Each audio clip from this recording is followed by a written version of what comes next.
Hello, everyone, and thank you for joining us for another episode of That Solo Life, the podcast for PR pros and marketers who work for themselves. I am Michelle Kane. My company is Voice Matters. I am here, as always, with my wonderful friend, Karen Swim. She leads us all at Solo PR Pro. How are you doing today, Karen?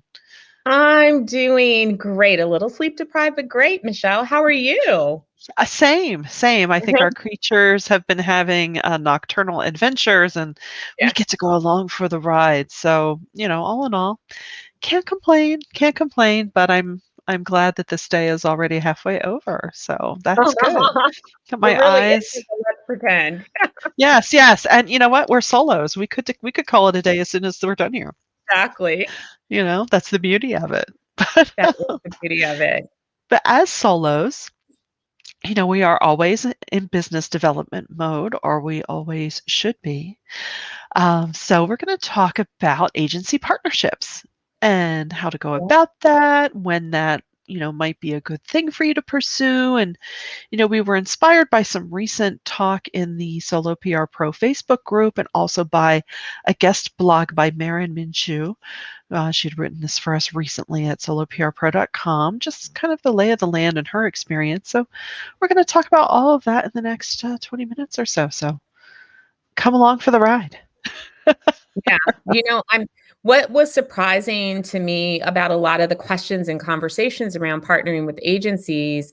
I've been doing this pretty much since the beginning. So I'm so used to it. And then my own agency is really a product of strategic partnerships with other solos. And so I don't think about some of the nuances that maybe, um, you know, I just don't think about it anymore because it seems so second nature. But there are a lot of questions about how to do it, how to choose the right partnership, about how you price. And so I thought, we both talked about this and thought it would be a great idea to address it because there Right. is no better time than now to grow your business through strategic partnerships.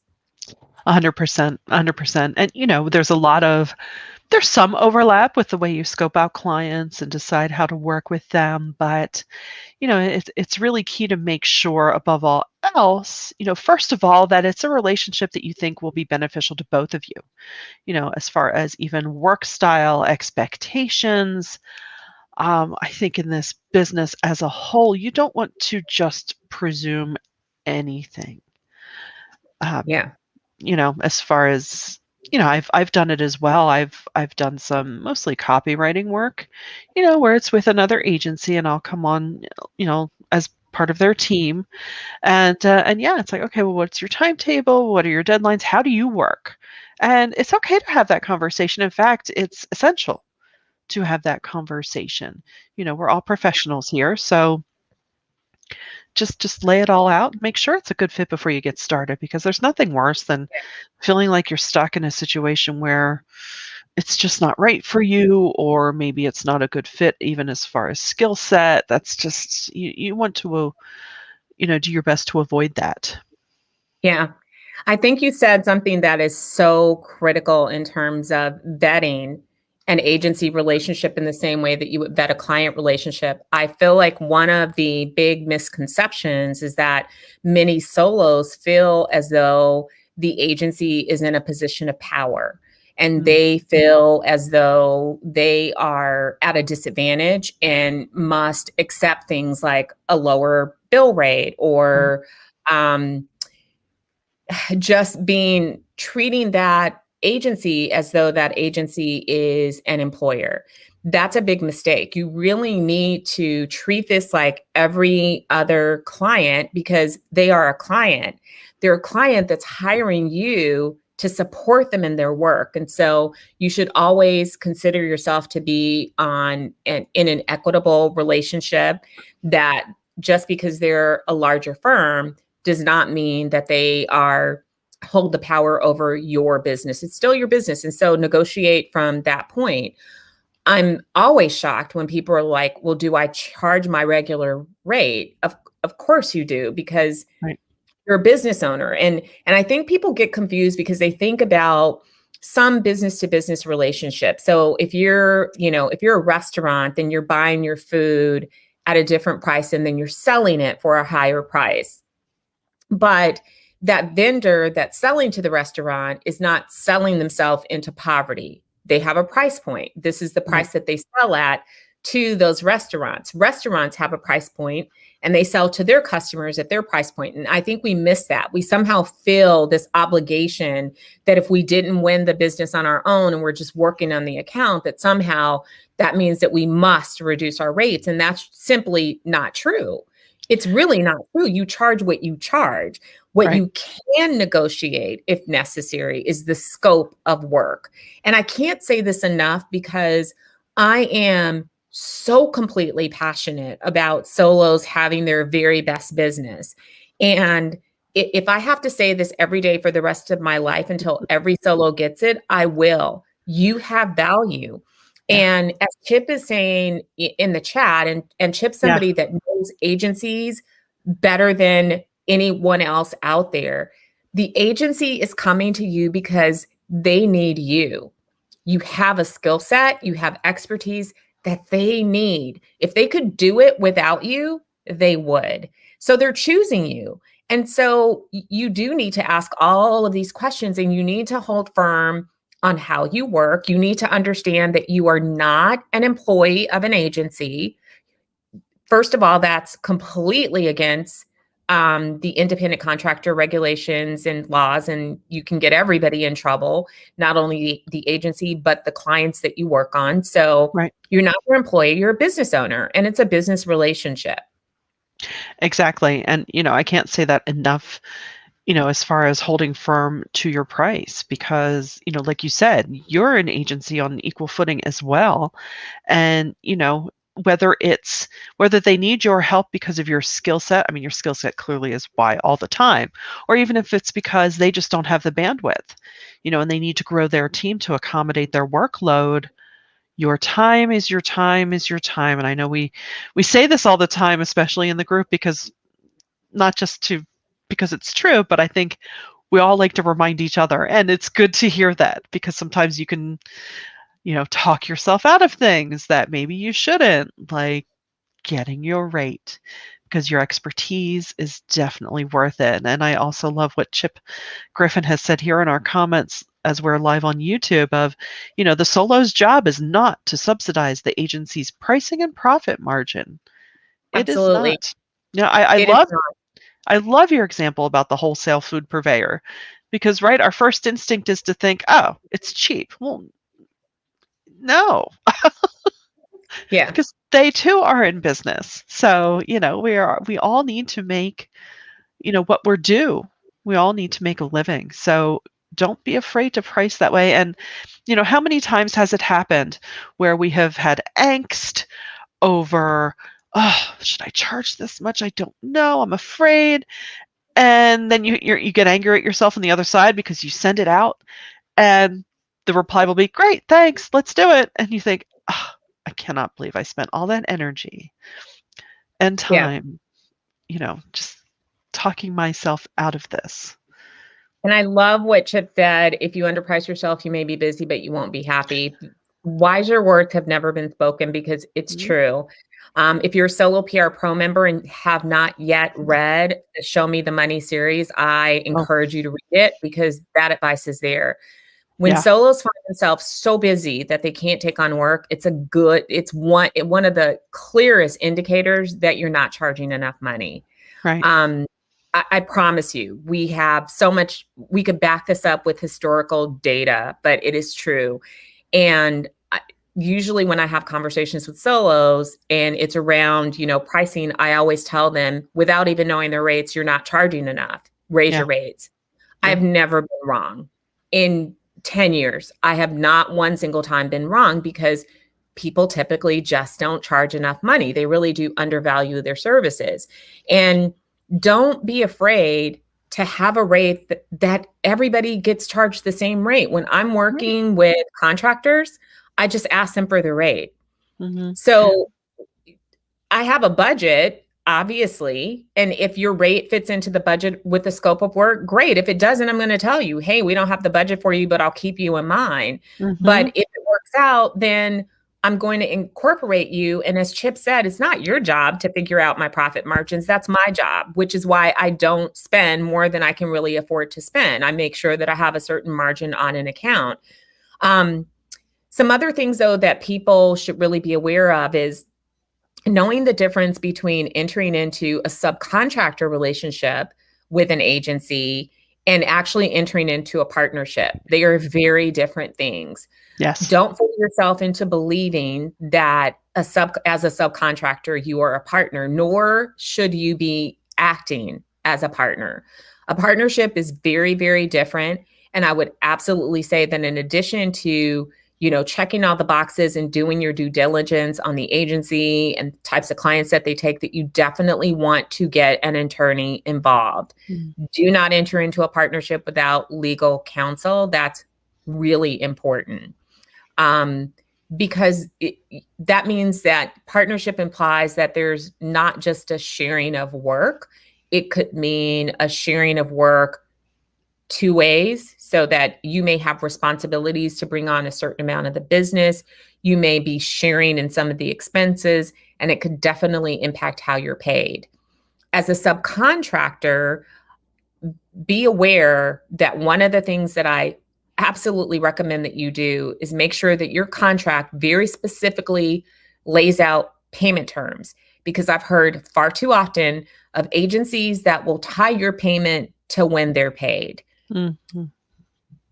Some people agree with that. Sometimes people have long-term relationships with people and they're like, I will take the risk with you because we do a lot of business together, and I get it. But if you decide to take that risk, know that you're taking that risk. My preference and the way that I work is that doesn't matter when I get paid from clients. I just make sure that I always have budget to pay people what I owe them, period. It doesn't matter. And sometimes that does mean that I'm not really getting reimbursed for clients.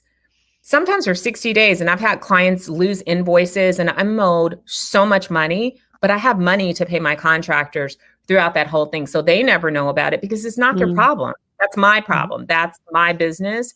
And I really advocate for that because I honestly think it's unfair to essentially hire people, enter into an agreement for them to do the work, and then hold them hostage to payment terms that you agree to. They didn't agree to those payment terms. That's not their client. You're their client.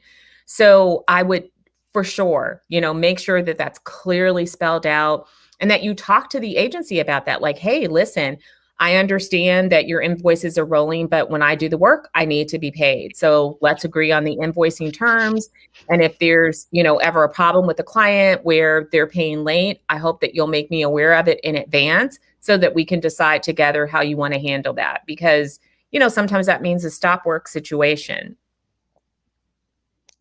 Right, you're 100% right. And, oftentimes you're just so excited to start the work and you think, oh, it's okay. I kind of know this person. And, even if you do, I like to think you'd have enough respect for each other to lay out these terms so that it doesn't cause an issue. If you're reluctant to have what might feel like an uncomfortable situation, just know that laying this groundwork, it's just business, and then you'll all know where you stand. And I so wholeheartedly agree with, just because a client's not paying someone that you might be working for, is not your problem. Not your problem. And Yeah. I love solos because I get it. Solos are so helpful, and they are really problem solvers and they really do like to be very collaborative. But please don't take on risk that's not yours to take on. There's enough stress in our job, quite Mhm. frankly. And I think that you have to, hold the bar higher. Don't allow people to treat you differently just because you're a smaller agency. Because you are an agency, even if your team is one person, you're Right. still an agency. You're doing all of the same types of work that they do. They just happen to be larger in size. And so I don't want people to be taken advantage of or feel like they have to accept something that's below what they would accept if they were to get the client on their own.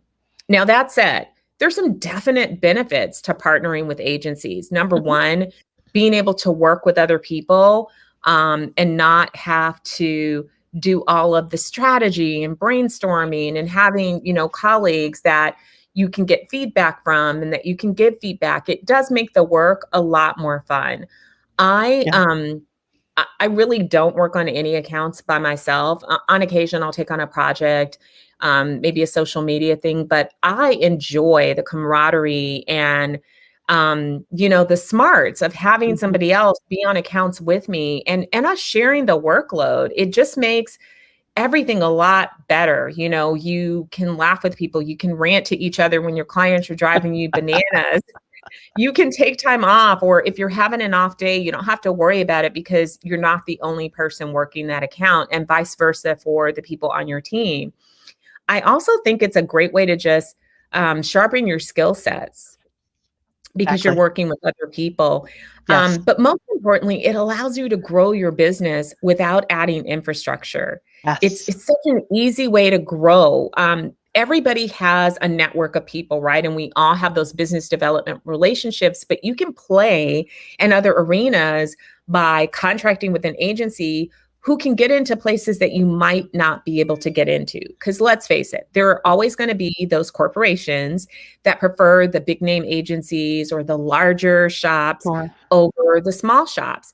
So, partnering with an agency allows you to work with clients that you might not be able to get on your own. That's a definite benefit. And for that agency, they get the value of having your expertise without having to add an employee. So, it definitely is a win win situation. And if you have never done it, I would say consider it, because again, it's just such an easy way to scale up your business without you doing all of the work. You can do business development by partnering with an agency or two and grow exponentially faster than you would on your own.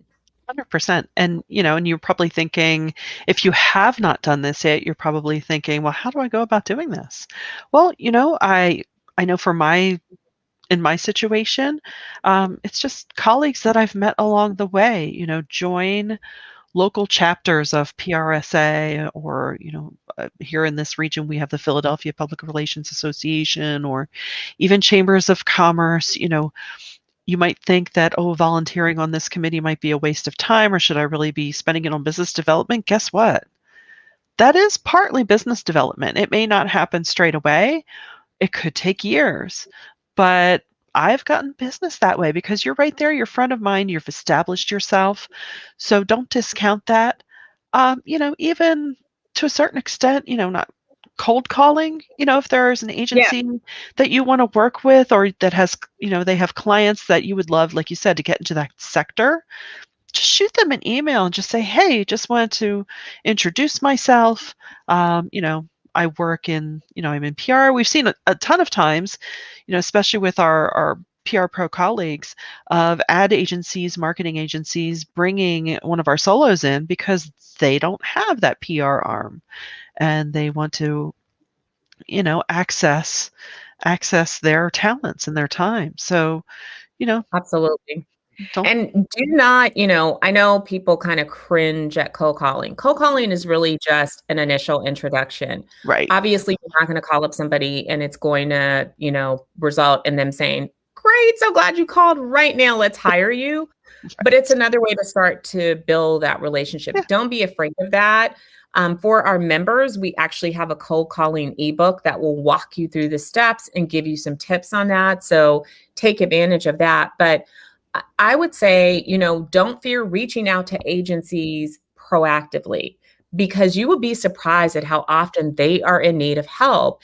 Often, two of the big areas that I see where they, really could use hands-on support is media relations and writing. It's really, really difficult to find strong writers. Yeah. And so if you are a strong writer and you enjoy doing that, that would be a good way in to an agency. Just reach out. Use LinkedIn to see if you're connected to somebody at an agency. Reach out and Mhm. say, I'm not sure if you guys have a need, but wanted to let you know that I would love to chat with you, set up time to chat. If you ever need extra hands to support the work that you're doing, introduce yourself and get the ball rolling. And, as Chip is saying, if you get 5 clients via one agency, it isn't the same as 5 clients from separate sources. Right. And there's a benefit to that too. So we have a client, and some of you may have worked with clients that have different business units. We have gained several business units with the same client. Essentially, they're all different clients, but there's one client. Same with an agency. If you work with an agency and, they start off with maybe a project and then it works out well and you guys really like each other and they bring you into more stuff, you can end up with a whole roster of clients through the agency, but you have one agency client. So it makes time management a little bit easier because it's always harder. Like if you have 20 clients, your focus is split. So you are, you're having a lot to do, but if you have 20 people that you serve or but it's only through 3 clients, it does make life a lot easier. It makes meetings a lot easier, reporting's a lot easier. It just kind of, streamlines things in a way that you could never imagine. I would also caution though, not to put all of your eggs in one basket ever. Right. You want to make sure that you're balancing out what you have from your, subcontracting, I can't talk today, relationships against what you have on your own. Because if you have 5 clients with one agency and then they decide to hire another person and bring all that in-house, or their clients go away, you're stuck. And if that was 50% of your income, you're going to be in trouble. Right. So even while you're enjoying that work, under that single umbrella, just, as we always preach, as I've preached it here, always have that one eye on business development, which, it's just how it is. And, as solos, you eventually get used to it because if you've done it long enough, something else will roll in even when you might start to wonder, oh dear, I don't know what's going to happen. Something always happens. At least I can attest to that. Every moment when I think, oh no, this one's pulling back, what's going to, oh, is that my phone ringing? Yeah. Yes. From somewhere you never expected. So yeah. I think the overarching advice is always be planting those seeds because you never know. Some will blow away, some will get mowed out, over, but some will grow and it may not be even where you expect it to come from. But we just love this idea as a means to grow your business and give you great stability and make some money, which is what we all like to do. We like money because money is freedom. Yes. And that's exactly why you hung out your shingle in the first place, because you wanted some freedom and flexibility. So make sure that you are planning for that. You should have a strategic plan to enjoy that. And part of that is not having to worry about finances. I think, small business owners across industries, that may be one of their biggest struggles. And too often they find themselves working harder, longer, but getting paid less than they did when they had jobs. And so you don't want that as a solo, and it doesn't have to be that way. So we hope that we have presented a strategy today that you can take advantage of. I know that we have been in this pandemic year and some industries definitely have been hard hit, but work is available. So take advantage of all of these great sources to find that work and to partner up with other people who may be, the floodgates may be opening. From my own personal network, I am hearing that everybody is so busy that they're having a hard time finding people to support the work. And so, try tapping into some different circles and some different markets. The other advantage of working with an agency is that sometimes, even if you don't have direct experience in a particular industry, which would make it hard for you to break into that industry on your own, but you have the skill sets, you can still be a part of an account and you can deliver the value, but now you're getting experience in a new area. So don't be discouraged. There's work out there. There's so many ways to do it. Reach out to some agencies, do your business development, and succeed. You'll be on your way. Well, we want to thank you for spending another batch of minutes with us today, and we hope you're getting value out of this. If you are, please do share and subscribe. And until next time, thanks for listening to That Solo Life.